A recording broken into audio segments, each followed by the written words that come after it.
Welcome, I'll be reacting to Space 1999, Year 2, Episode 2. This is not a market substitute, support the original.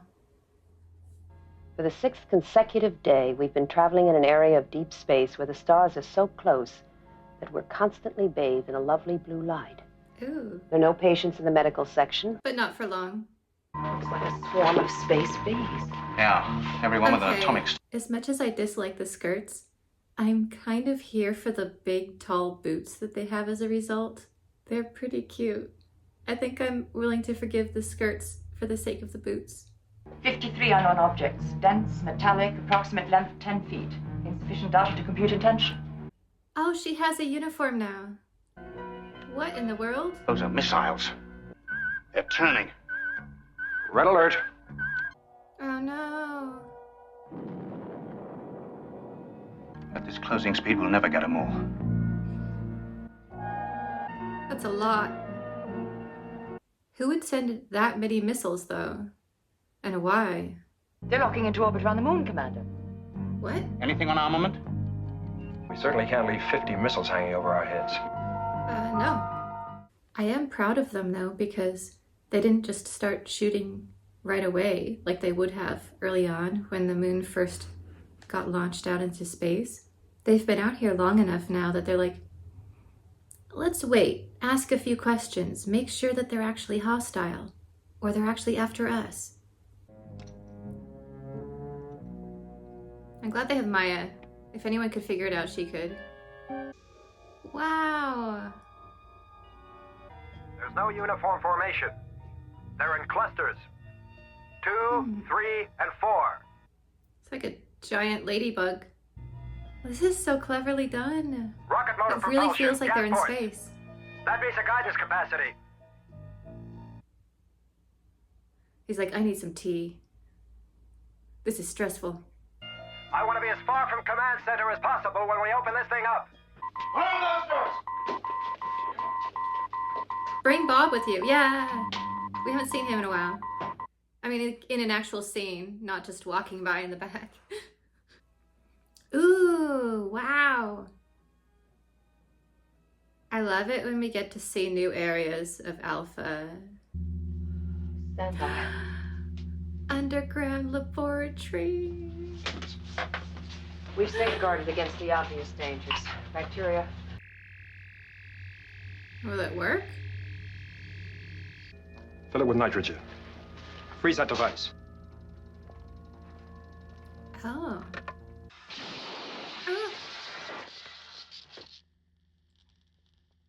Stay in the hell there. You're too high. Stay in there. Is there a person in there? Yeah, there is. What is it? It's humanoid. We've just killed it. So they're kind of like Khan. Suspended animation. Uh-huh. I've seen no photographs of this. Necessary because of the time involved in space travel until about the year 2018. Just floating out in space for some reason. I want you to bring another one of those containers down. Yes, make it the twin of the one we've got. Right. Why bring another one down? We don't know how to unseal it. There's a plastic membrane covering his entire body. Interesting. We have normal respiration. Ah.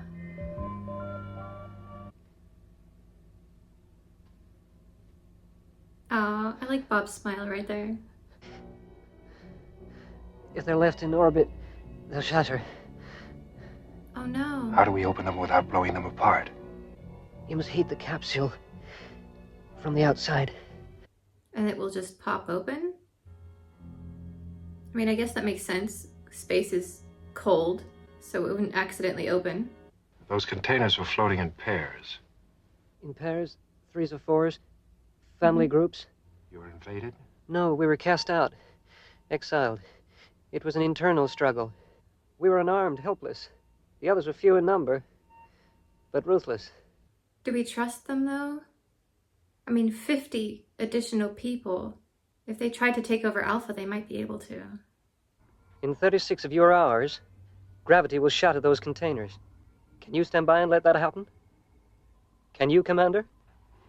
We can't even permit any new births here on Alpha. We can barely sustain the people we have. I'm surprised this didn't come up earlier with the alpha child. And they seem to have visitors fairly regularly. And then, of course, Maya came on. She was one more person. I don't know. I feel like this was created specifically for this episode as an issue because we haven't heard too much about it before now. I mean, I get it. 50 additional people, that's a lot. It's more her phrase, we can't even permit any new births. I feel like they can squeeze in 2 or 3 more people. I mean, they just brought 2 people down right here. I don't know. We can use our skills to increase your recycling capacity tenfold. In 36 hours? If that's all the time we have, yes. Must you always assume the worst? Yes. Where the safety of Alpha is concerned. I mean, he has a point. He couldn't bring that disease back to Earth. We left those men to die. Oh, wow. What sort of society is it that abandons 50 innocent beings? Yes, Tony. You asked what sort of people they are. What sort of people are we? Oh, good question. What are you doing? I had to make sure our weapons were effective against them. I had to stop. As shocking as that was, he has a good point because they've dealt with aliens before where their weapons were ineffective. So here he knows if anything goes wrong, they have a chance. It was a little bit unexpected, but I see how your mind works, Commander. I agree with it.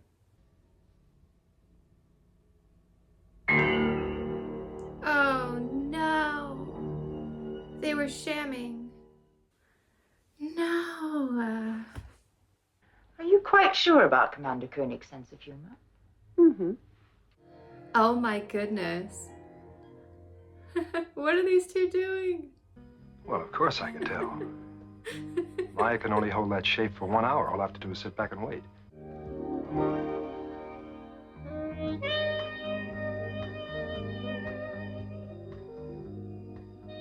Oh. There was absolutely no difference. Yes, Commander. Wow. These 2. They're gonna get into so much trouble together.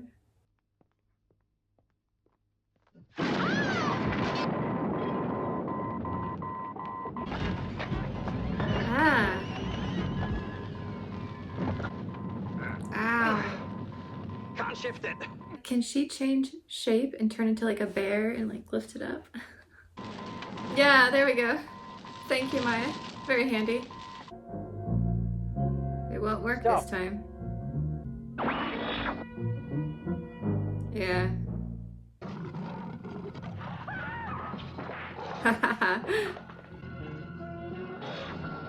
Oh no!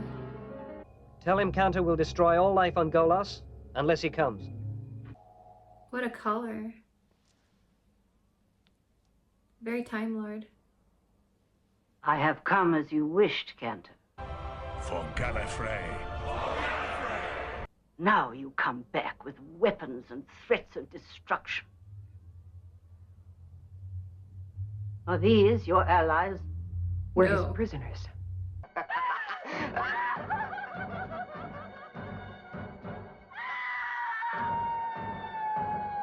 Transfer process nearly blew our whole life support power system. To attempt to transfer 50 more people would inevitably destroy it. What a choice.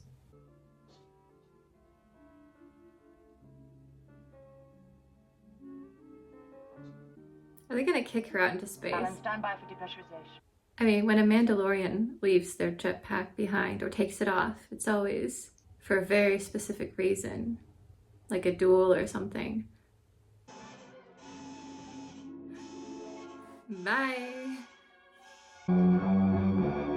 You'll die for what Koenig has done. Your protective membrane, it's gone. It's pierced. Look at yourself. You're no longer young, Cantor.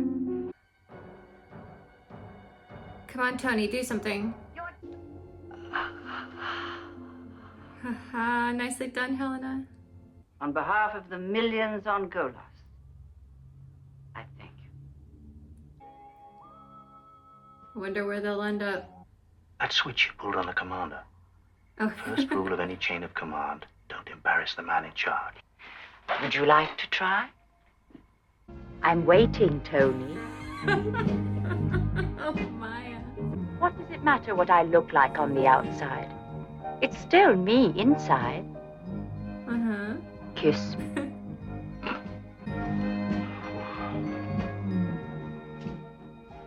Oh, Tony. Maya. That was actually a really fun episode.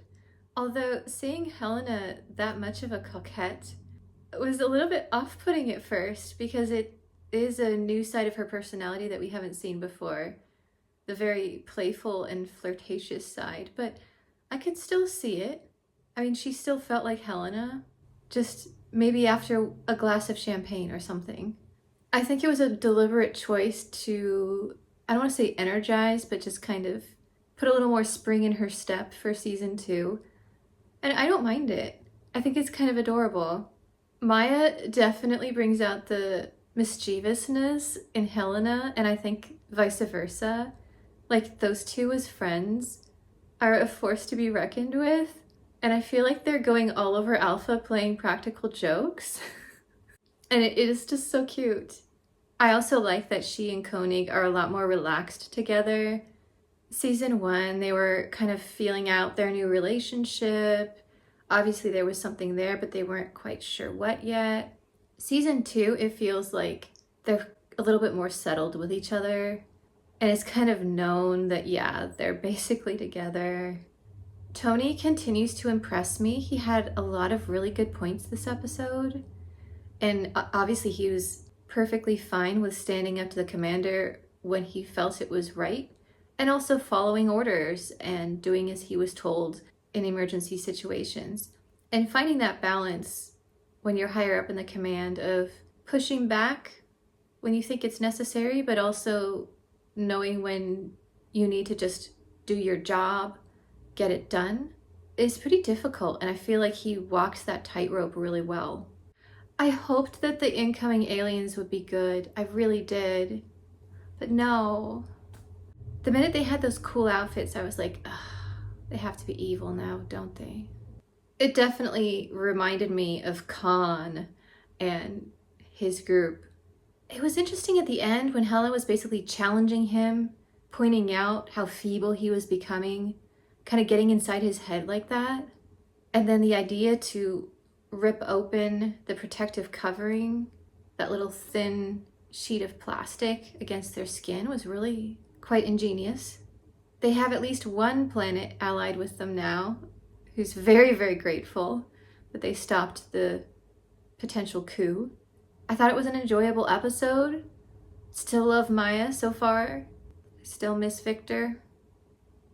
However, if this is indicative of season 2, it's not bad. In fact, I really like it so far.